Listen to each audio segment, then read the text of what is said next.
ರಾಜ್ಯದಲ್ಲಿರುವಂತಹ ಆಡಳಿತಾರೂಢ ಪಕ್ಷ ಕಾಂಗ್ರೆಸ್ ಜಿಬಿಎ ಚುನಾವಣೆಯನ್ನು ಮಾಡಬೇಕು, ಅದಾದ ಬಳಿಕ ಸ್ಥಳೀಯ ಸಂಸ್ಥೆಗಳ ಚುನಾವಣೆಯನ್ನು ಮಾಡಬೇಕು ಅನ್ನುವಂಥ ಒಂದು ಉತ್ಸಾಹದಲ್ಲಿ ಇದೆ. ಹೀಗಾಗಿ ಪದೇ ಪದೇ ಸಭೆಗಳನ್ನು ಸಿದ್ದರಾಮಯ್ಯ ಮತ್ತು ಡಿ ಕೆ ಶಿವಕುಮಾರ್ ಅವರು ಮಾಡ್ತಾ ಇದ್ದಾರೆ.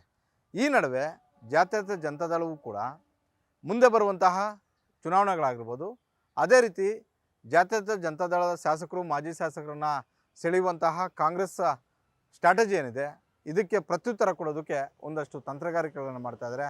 ಅದ್ರ ಬಗ್ಗೆ ಹೇಳ್ತೀವಿ ಈ ಸೆಗ್ಮೆಂಟಲ್ಲಿ. JDS ಶಾಸಕರಿಗೆ ಗಾಳ ಬೀಸಿದ DKಶಿ. 2028ಕ್ಕೆ ನಮ್ಮದೇ ಸರ್ಕಾರ ಅಂದರು HDK ನಿಖಿಲ್ ಕುಮಾರಸ್ವಾಮಿ. NDA ಮೈತ್ರಿಕೂಟಕ್ಕೆ ಸೇರಿದ ಬಳಿಕ ಜಾತ್ಯತೀತ ಜನತಾದಳ BJP ಅವರ ಜೊತೆ ಸೇರಿ ಹಲವು ಪ್ರತಿಭಟನೆಗಳನ್ನು ಮಾಡಿದೆ. ಹಲವು ವಿಚಾರಗಳಲ್ಲಿ BJP ಅವರ ಜೊತೆನೇ ಧ್ವನಿ ಸೇರಿಸುವಂಥ ಒಂದು ಕೆಲಸವನ್ನು ಮಾಡಿದೆ. ಆಡಳಿತಾರೂಢ ಪಕ್ಷವಾದಂತಹ ಕಾಂಗ್ರೆಸ್ಸನ್ನು ಕಿವಿ ಹಿಂಡುವಂಥ ಒಂದು ಕೆಲಸ ಮಾಡಿದೆ.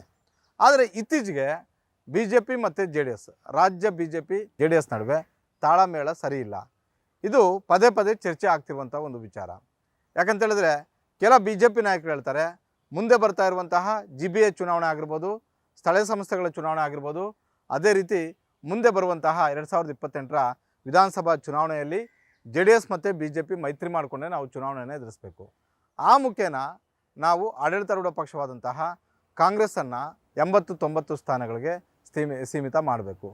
ಈ ಸ್ಟ್ರಾಟಜಿ ಕೆಲ ನಾಯಕಗಳಲ್ಲಿದೆ. ಆದರೆ ಹಲವು ನಾಯಕರು ಈಗಿರುವಂತಹ ಗ್ಯಾರಂಟಿಗಳನ್ನು ಅನುಷ್ಠಾನ ಮಾಡೋದರಲ್ಲಿ ಕಾಂಗ್ರೆಸ್ ಸರ್ಕಾರ ವಿಫಲ ಆಗ್ತಿದೆ. ಜೊತೆಗೆ ಇದೇ ಗ್ಯಾರಂಟಿಗಳನ್ನು ಇನ್ನೆಷ್ಟು ದಿನಗಳ ಕೊಟ್ಟಿದ್ದೇ ಆದರೆ ಆರ್ಥಿಕವಾಗಿ ಸರ್ಕಾರ ಬರ್ಬರ ಆಗುತ್ತೆ. ರಾಜ್ಯಾದ್ಯಂತ ಕಾನೂನು ಸುವ್ಯವಸ್ಥೆ ಬಗ್ಗೆ ಭಾಳಷ್ಟು ಚರ್ಚೆಗಳಾಗ್ತಿದ್ದಾವೆ. ರಾಜ್ಯಾದ್ಯಂತ ಅಭಿವೃದ್ಧಿ ಆಗ್ತಿಲ್ಲ. ಪ್ರತಿದಿನವೂ ಕೂಡ ಭ್ರಷ್ಟಾಚಾರದ ಆರೋಪಗಳು ಒಂದಲ್ಲ ಒಂದು ರೀತಿಯಲ್ಲಿ ಹೊರಗಡೆಗೆ ಬರ್ತಾ ಇದ್ದಾವೆ. ಕಾಂಗ್ರೆಸ್ಸಲ್ಲೇ ಒಳ ರಾಜಕೀಯ, ಗುಂಪು ರಾಜಕೀಯ, ಬಣ ರಾಜಕೀಯ ಜಾಸ್ತಿ ಆಗ್ತಾಯಿದೆ. ಇದೆಲ್ಲದರ ಲಾಭ ಪಡೆದ್ರೆ BJP ಯಾವತ್ತೂ ಇಲ್ಲದೇ ಇರುವಷ್ಟು ಲೀಡನ್ನು ಈ ಬಾರಿ ಪಡ್ಕೊಳ್ಬೋದು. ಅಂದರೆ 110 ಸ್ಥಾನಗಳನ್ನು ಗೆದ್ದಿರೋದೇ ದೊಡ್ಡ ಗೆಲುವು BJPಗೆ. 2008ರಲ್ಲಿ ಯಡಿಯೂರಪ್ಪ ಅವರ ನೇತೃತ್ವದಲ್ಲಿ 110 ಸ್ಥಾನಗಳನ್ನು ಗೆದ್ದಿದ್ರು. ಆದ ಬಳಿಕ 2018ರಲ್ಲಿ 104 ಸ್ಥಾನಗಳನ್ನು ಗೆದ್ದರು.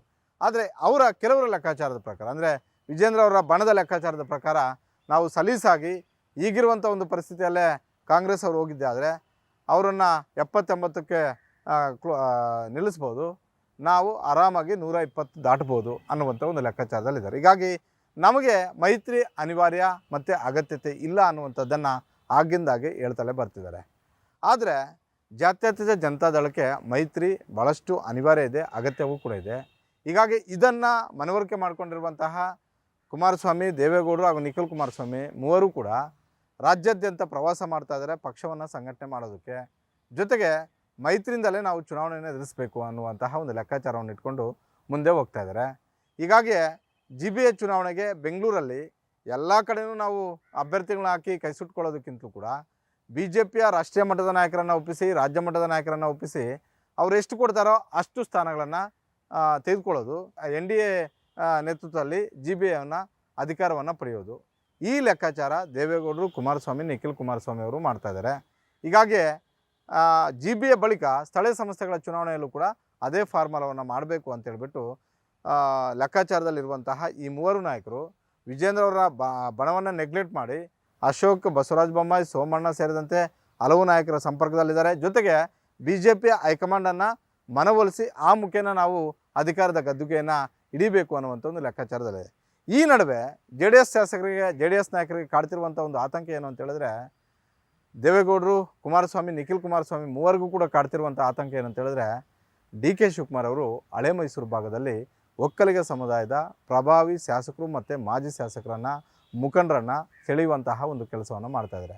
ಅವ್ರಿಗೆ ಗಾಳ ಹಾಕುವಂಥ ಒಂದು ಕೆಲಸವನ್ನು ಮಾಡ್ತಾಯಿದ್ದಾರೆ. DK ಶಿವಕುಮಾರ್ ಅವ್ರಿಗೆ ಒಂದು ವೇಳೆ ಈ ಬಾರಿ ಅವರು ಮುಖ್ಯಮಂತ್ರಿ ಆದರೆ ಮುಂದೆ ಕೂಡ ಅವರ ನಾಯಕತ್ವದಲ್ಲೇ ಚುನಾವಣೆ ಆಗುತ್ತೆ, ಆಗಲೂ ಕೂಡ ಗೆದ್ದು ಅಧಿಕಾರವನ್ನು ಪಡಿಬೇಕು ಅನ್ನುವಂಥ ಒಂದು ಲೆಕ್ಕಾಚಾರ. ಒಂದು ವೇಳೆ ಸಿದ್ದರಾಮಯ್ಯ ಅವರನ್ನು ಕೆಳಗಿಳಿಸದೆ ಹೋದರೆ 2028ಕ್ಕೆ ನನಗೆ ಅವಕಾಶ ಕೊಡಬೇಕು, ನನಗೆ ಅವಕಾಶ ಸಿಗಲೇಬೇಕು ಅನ್ನುವಂಥ ಒಂದು ಲೆಕ್ಕಾಚಾರವನ್ನು ಇಟ್ಕೊಂಡು ಅವರ ಎರಡೂ ಆಪ್ಷನಲ್ಲೂ ಕೂಡ ಕೆಲಸವನ್ನು ಮಾಡ್ತಾ ಇದ್ದಾರೆ. ಹೀಗಾಗಿ ಹಳೆ ಮೈಸೂರು ಭಾಗದಲ್ಲಿ ಪ್ರಭಾವಿ ಮುಖಂಡರುಗಳನ್ನು, ಪ್ರಭಾವಿ ಶಾಸಕರು ಮತ್ತು ಮಾಜಿ ಶಾಸಕರನ್ನು ಸೆಳೆಯುವಂಥ ಒಂದು ಕೆಲಸವನ್ನು ಮಾಡ್ತಾರೆ. DK ಶಿವಕುಮಾರ್ ಅವರ ಈ ನಡೆ ಕುಮಾರಸ್ವಾಮಿ, ದೇವೇಗೌಡರು ಮತ್ತು ನಿಖಿಲ್ ಕುಮಾರಸ್ವಾಮಿ ಅವರು ಅಲರ್ಟ್ ಆಗೋದಕ್ಕೆ ಕಾರಣ ಆಗಿದೆ. ಶಾಸಕರನ್ನು ನಿರಂತರವಾಗಿ ಸಂಪರ್ಕ ಮಾಡ್ತಾ ಇದ್ದಾರೆ, ಮಾಜಿ ಶಾಸಕರನ್ನು ನಿರಂತರವಾಗಿ ಸಂಪರ್ಕ ಮಾಡ್ತಾ ಇದ್ದಾರೆ, ಜೊತೆಗೆ ಕಾರ್ಯಕರ್ತರ ಜೊತೆನೂ ಕೂಡ ಸಂಪರ್ಕದಲ್ಲಿದ್ದಾರೆ. 2028ಕ್ಕೆ ನೀವೆಲ್ಲೂ ಹೋಗಬೇಡಿ, ಅಧಿಕಾರ ನಮ್ಮನ್ನು ಹುಡ್ಕೊಂಡು ಬರುತ್ತೆ. ಕಾಂಗ್ರೆಸ್ಸು ಭಾಳಷ್ಟು ಹೀನಾಯ ಸೋಲನ್ನು ಕಾಡುತ್ತೆ. ಹೀಗಾಗಿ ಮುಂದೆ ಸಮ್ಮಿಶ್ರ ಸರ್ಕಾರ ಬರುತ್ತೆ. ನೀವು ರಾಜ್ಯ BJP ಬಗ್ಗೆ ತಲೆ ಕೆಡಿಸ್ಕೋಬೇಡಿ. ನಾವು ರಾಷ್ಟ್ರೀಯ ಮಟ್ಟದ BJP ನಾಯಕರ ಜೊತೆ ಚರ್ಚೆ ಮಾಡಿ ರಾಜ್ಯದಲ್ಲಿ BJP ಮತ್ತು JDS ಸಮ್ಮಿಶ್ರ ಸರ್ಕಾರ ಬರೋ ರೀತಿಯಲ್ಲಿ ನಾವು ಪ್ಲಾನ್ ಮಾಡ್ತೀವಿ. ಹೀಗಾಗಿ ಯಾರಾದರೂ ಪಕ್ಷ ಬಿಟ್ಟೋಗಿದ್ದೆ ಆದರೆ ಅದರ ನಷ್ಟ ನೀವು ಅನುಭವಿಸ್ಬೇಕಾಗುತ್ತೆ. ಈ ಲೆಕ್ಕಾಚಾರವನ್ನು ಹೇಳಿ ಹಲವರನ್ನು ನಿಖಿಲ್ ಕುಮಾರಸ್ವಾಮಿ ಮತ್ತು ಕುಮಾರಸ್ವಾಮಿ ಇಬ್ಬರೂ ಕೂಡ ಸಮಾಧಾನ ಪಡಿಸಿದಾರಂತೆ. ಇದಾಗಿತ್ತು ಇವತ್ತಿನ ಆಫ್ ದ ರೆಕಾರ್ಡ್ ವಿಶೇಷ ಕಾರ್ಯಕ್ರಮ. ಮುಂದಿನ ವಾರ ಮತ್ತಷ್ಟು ಇನ್ಸೈಡ್ ಸ್ಟೋರಿಗಳ ಜೊತೆ ನಿಮ್ಮ ಮುಂದೆ ಬರ್ತೀನಿ. ಅಲ್ಲಿವರೆಗೂ ನೋಡ್ತಾ ಇರಿ ಗ್ಯಾರಂಟಿ ನ್ಯೂಸ್. ಸುದ್ದಿ ಖಚಿತ, ನ್ಯಾಯ ನಿಶ್ಚಿತ.